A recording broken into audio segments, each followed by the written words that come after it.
Hey, hi, welcome back to the Potato Museum show. Can you tell what the topic is?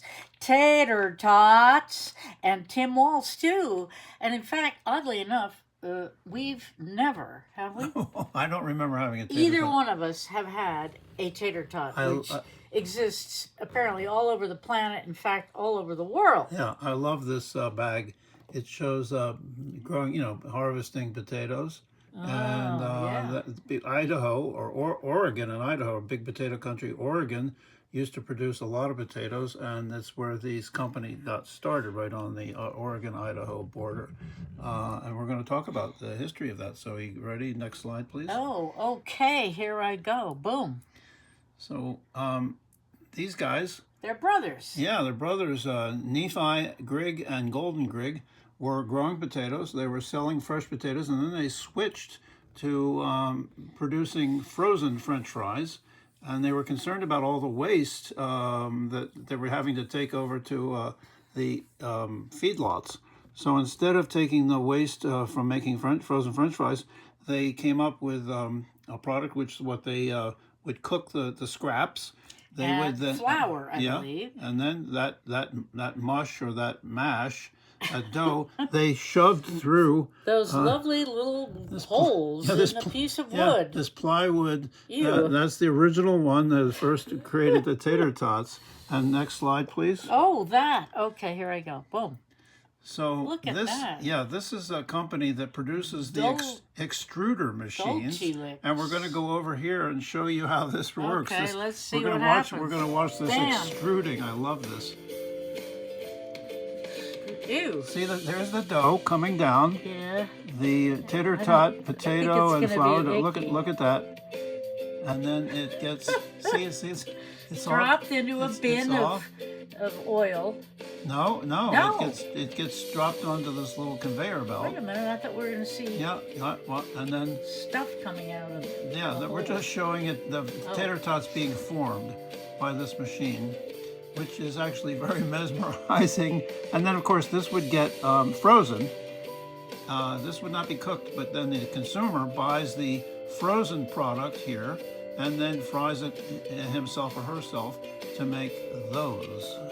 All right, I think we're done with this. Yeah. Okay. Can we just? Well, you go over there, dear. There's. And thank you for that video. Bralex. Can you turn it off? Yeah. Okay. So let's do the next slide. Oh, it's the same tune. There's the factory. Wait a minute. Yeah, we're just giving that company a little bit more credit. A little bit more. All right, next slide, please.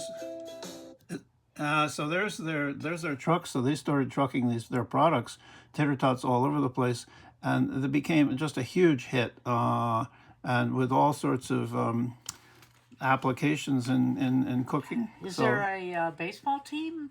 Let's see. Let's do the next slide. I think. That's not it. So I want to tell this story. There's a cute little tot. So originally, the consumers, they weren't offering this. It was a cheap product, and consumers were not buying it because it was just considered, made from scraps. So they raised the price, and people said, "Oh, there must be something worth buying," and they bought it and they liked it. So there's how dumb is the consumer?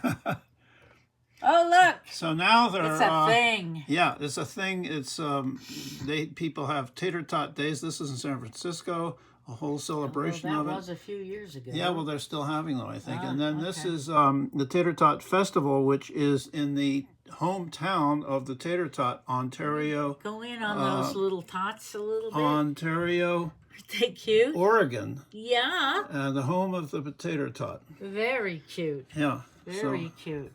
So now, tater tots, or like them, are all over the world. There's some terms, I don't think, Korean, in the United Kingdom, oven crunchies. Tachos, Mexi nuggets. How about pooperoni? No, I didn't see that. Pom-poms. Potato pom-poms are an Australian version of it. Next Maybe slide, they're tom-poms, Next slide. Oh, now here we come. So Minnesota is really proud of their tater tot casserole, which is a form of hot dish, which is a very has been around for 100 years. People in the Midwest, upper Midwest, have been making these these casseroles. Originally, they would have had mashed potatoes or something on the top. Now it's so easy to put the tater tots. And by the way, you don't have to unfreeze them. Boop.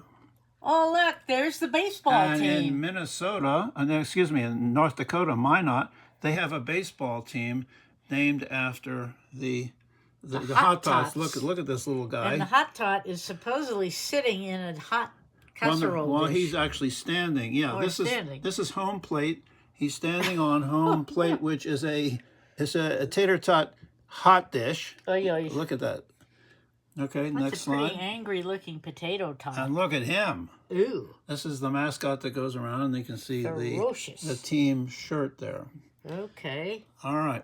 And there. So then this... Recognize that guy, everybody? This guy's the current Democratic vice presidential candidate, Tim Walz, who's the governor of Minnesota. And every year, the elected officials in Minnesota had a contest to offer which one was the best hot dish. And Tim Walz has won it a couple times, and Senator Klobuchar has won it several times. Next slide. And you can see the competitors there. These are all elected officials. This was started by Al Franken. They've all got their dishes there, and they're being judged. And since Walz got nominated to be vice president, his recipes and his look at that headline: Governor Tim Walz goes viral after posting family's recipes for turkey Yeah, they trot can tater see hot that, dish. dear. All right. Here I go. Ooh. And now a variation of violins of a hot dish, a casserole. Is it cold as death dish? In Utah, it's known as a funeral potatoes. Oh. And there again, you can see are. the topping is. Can we have the next slide? I don't know if it's tater top-ish exactly. Well, it wasn't originally, but now you can use hash browns. Okay. Or you can use tater tots, and there's the other ingredients. Creamy soup is an important Funeral ingredient. potatoes that you would bring to a grieving family or a church memorial. And is cool. It's such an important dish in Utah culture that during the 2002 Winter Olympics that were held in Salt Lake, they had a special pin in the shape of a funeral potatoes casserole. So that's our report today on Tater Tots. Thanks for joining us, and go cook up your own, boys and girls, and others. There's dozens and dozens of recipes on making your own that are on the internet, so try that all out. Thanks for joining us. If you like these, don't forget to subscribe and tell everybody about what we're doing here. See you again sometime. Bye.